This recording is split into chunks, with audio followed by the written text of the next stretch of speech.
Joseph Morrison, aka Kojo Locks, coming to you with another video. This is a lock channel where I discuss lock content. So if that's something you're interested in, hit the subscribe button, hit the like button, share it with a friend, tell others. And this video actually is kind of specifically for starter lockers. I wanted to kind of, talk to y'all a little bit about something that I think is important for you to know.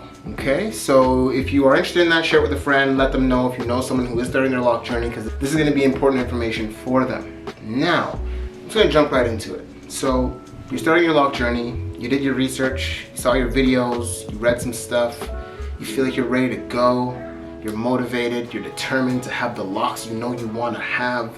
You're like, ain't nothing going to stop me from having my locks. These locks going to be fire. Ain't nobody getting in my way. Ugly stage? Nah. I ain't worried about that. I ain't worried about nothing. Because I'm going to have these locks and they about to be fire. Right? I get it. And you know what? Power to you. I agree and I think you're right. I'm just saying though, you are going to have moments and you are going to do things that you don't think you're going to do now. But you're going to do them. And it's just going to be a bad habit that you do. Or sometimes it's just a part of the learning process. And let me dive a little bit deeper. A lot of times us YouTubers or people that you inquire to tell you the good stuff, tell you what you need to do, they tell you all the motivating things, they show you all the good sides and what you should do, and they tell you what you shouldn't do, but they don't really tell you about the things that you're kind of gonna do even though you know you shouldn't do it. And I'm just gonna jump right into the nitty gritty. So from starting in the beginning of the locking journey, obviously you know what moisturizers you need and things like that. Now, one thing that you are going to do without question is you're most likely gonna pick an oil or an essential oil or a sealant or some kind of hair product, even if it's a shampoo or conditioner or whatever the case may be, that isn't necessarily good for your hair. And unfortunately, the only way to know that is through time and maybe using it for a week or two or three or even a month or even longer, and realizing that it makes your hair kind of dry, or that your scalp doesn't really agree with this particular oil, or it's really a lot of the things that we learn and a lot of things that we think we know about our scalp and our hair. The only way to really know for sure is to try it sometimes. So even though you're starting your lock journey and you might feel like you know what oils you gotta use and the shampoos that everyone's recommending that you gotta do and you really don't know until you try it. And I'll say this from experience. I'm going to give you all my experience throughout this whole video. Even with the shampoo process, the shampoo that I got to start, I love. I'm still using it to this day actually, and it's worked wonders. But I was using a conditioner that I thought, and I mean, this conditioner is for locks, but because I have a looser hair texture, it's not really beneficial for me in that early starter lock phase. I'm talking like 1, 2, 3, 4 months in. It's not really beneficial for me to use a conditioner because the conditioner that I was using was actually helping to detangle my hair. And for someone who, like myself, who has very straight hair texture, straighter than you might think, it's not good for me to use that. So I would say after like 6 months, I just stopped using it altogether because I realized, like, you know what? Although it makes my hair feel great and I can tell it's helping my hair to feel healthy, which is obviously super important, it's really not helping my locking process. And in that starter lock phase, it's kind of one of the most important things. So I stopped using it. But again, it's like, I did all my research too. I read up on all the forums and I asked all the people that I know. And sometimes a part of the process is just going through it, trying different products, seeing what works the best for you. And in that, you're gonna find things that you realize aren't good for you. In a lot of ways, that's like life, right? You try things that you think might be a good thing and then you realize it's not, and now you've just built some life experience. So that's one thing you're for sure gonna probably do. Maybe not, but you're definitely gonna use a product that isn't the best for your hair or your scalp. And the only way to know it is, well, to go through the journey. And that's okay. Don't beat yourself up about it. And that's kind of the point of this video. I'm being honest and candid and open with you to let you know these are things that you shouldn't beat yourself up about. Because even the most determined and the most committed lockers and the most rigid people in terms of like, this is my routine, make these mistakes too. So the next thing that you're probably going to do as well, and this kind of falls hand in hand with the last one I was saying, so your oils or your moisturizers or your shampoos or your conditioners, your products, right? You're going to probably over or under oil your hair at some point, because a lot of us, depending on your hair texture, depending on your scalp, depending on how much you sweat, depending on all kinds of factors, will determine how much you need to oil your hair or how much you need to moisturize your hair. Could be based on the weather conditions, could be based on where you live. There's so many factors that really makes it in a way that everybody kind of has their own personal oiling and moisturization routine. Now there are defaults that you can go with, like if you're a starter locker, I personally would say every other day or every 2 to 3 days is a safe bet. But maybe you're someone that needs to do it every day. Maybe you're someone that doesn't need to do it every day, or you can do it every third day. Also depends on what kind of oils you're even using. So there's so many factors that go into it. And I guess the point that I'm making here is you're definitely at some point gonna realize that you're oiling your hair too much, or maybe you're not oiling your hair enough. And sometimes it could just be paranoia of feeling like, you're a starter locker, right? So you're kind of like anxious throughout the whole starting process, making sure you're doing things right. And you might just be every day like, maybe I should just oil it. I saw some other lockers said that they do theirs every day and their locks look great. Maybe I should do that. So you start oiling it every day, and then another locker that you love their locks too, and they're like, I oil my hair once a week. And you're like, I gotta oil my hair once a week too. So you're gonna go through these periods where you're maybe oiling too much, maybe not oiling enough, maybe using oils that are too thick, maybe using an oil that's too thin. But again, it goes back to me saying, this is all a part of you building your experience, and it's really the only way for you to learn your scalp and what your scalp needs and what's best for your hair and your hair texture and your lifestyle and your environment that you're living in. And what's best for you in all the various factors and the ways that you live will determine what products you use, how often you use them, and all that kind of stuff. So yes, you are gonna probably over or under oil your hair, or over or under shampoo your hair, or learning when to wash your hair, when your hair doesn't really need to be washed. All of these things just go into experience, and it's okay.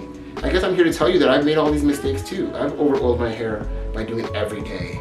I've thought I was doing it too much and then started doing it once a week, and now I've found a sweet spot, and it's all come through experience. And trust me, I'd be hard pressed to find somebody who did as much research and watching videos and checking out YouTube and all kinds of stuff more than I did. And I'm also realizing although that information is very helpful and insightful, it kind of comes down to your process and what you need and being in tune with that more than being in tune with anything else, okay? So now we're gonna kind of get down to some of the bad habits you're gonna do. And I only have 2 really, because these are the ones that are personal to me. I know I do these things all the time. So the one thing you're gonna do, and I preach this too, right? You don't wanna be dry twisting your hair. So if you're just hanging out, you don't wanna be doing this, where you're doing that dry twist. Maybe you're watching TV, or maybe you're just hanging out, where this becomes a bad habit, where you're just kind of, you're talking to people, you know what I mean? Just hanging out.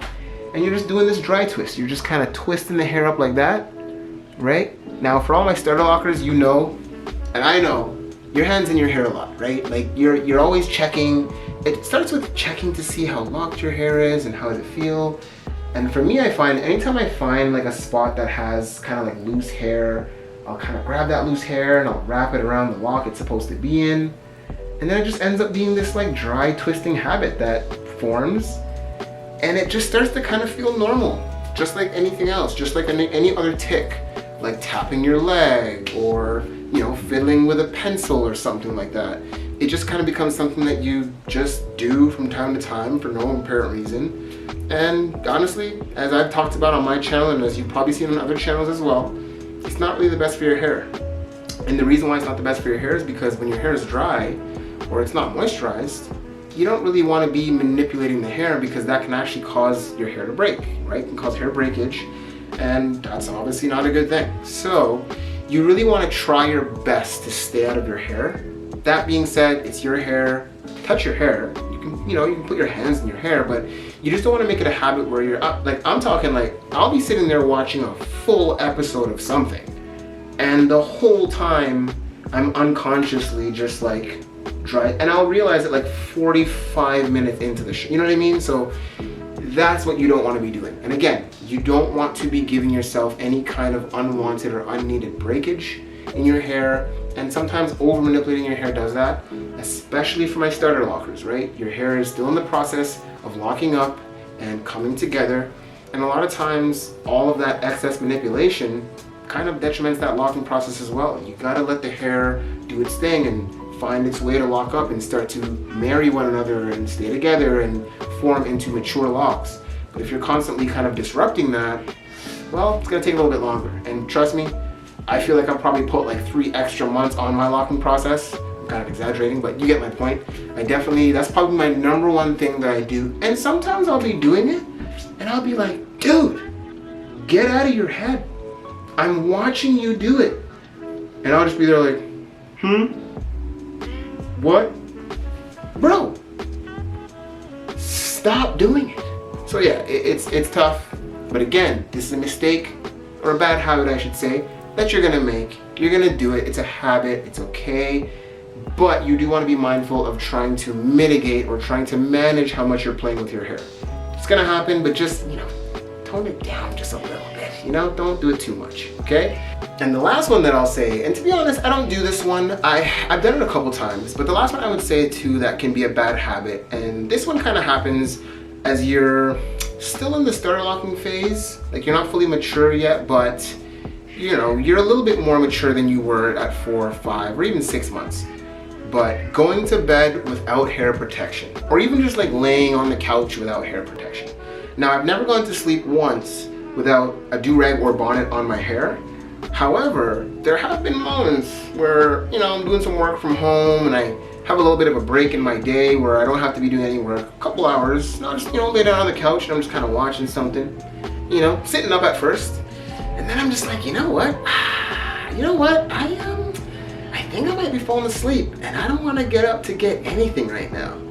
And I'll take a nap with no hair protection on. Now, there's 2 trains of thought here. Now, some would say, come on man, you're 8 months locked, it's all good, it's not that big of a deal that it happens once in a while.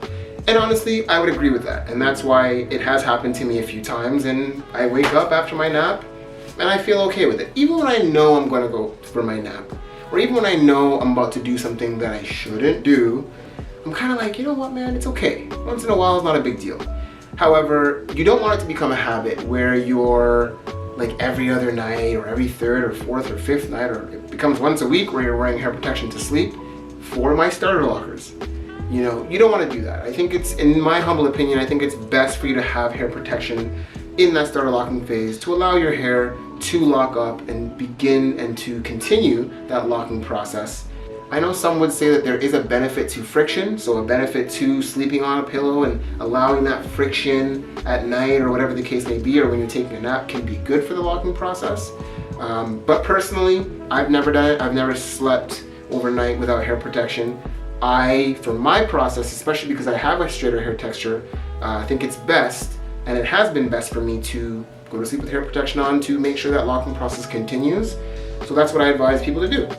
Don't make it a habit of going to sleep without your hair protection. If it happens once in a while, it's not the end of the world.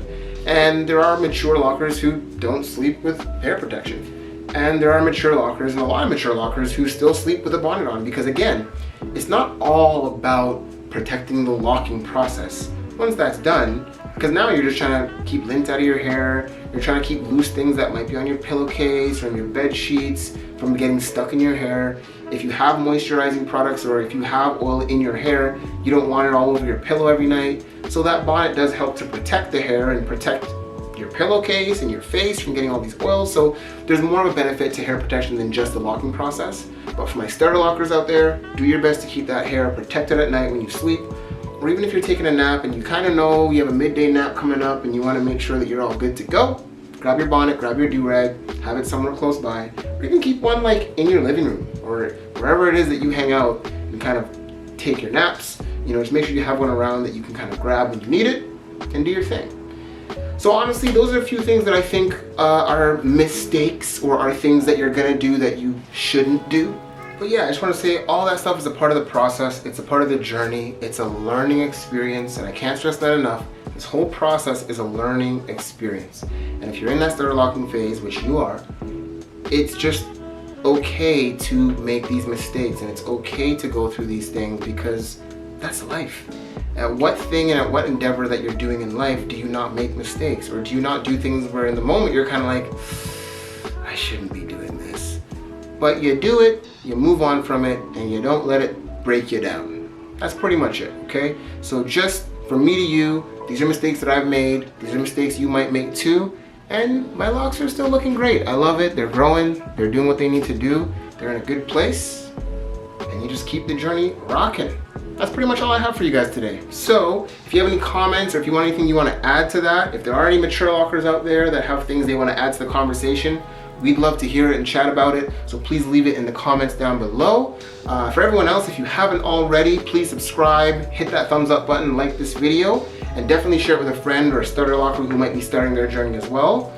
And other than that, take it easy, enjoy your summer. If you're in Toronto, enjoy your summer. But otherwise, peace and love, y'all. Kojo Locks signing out.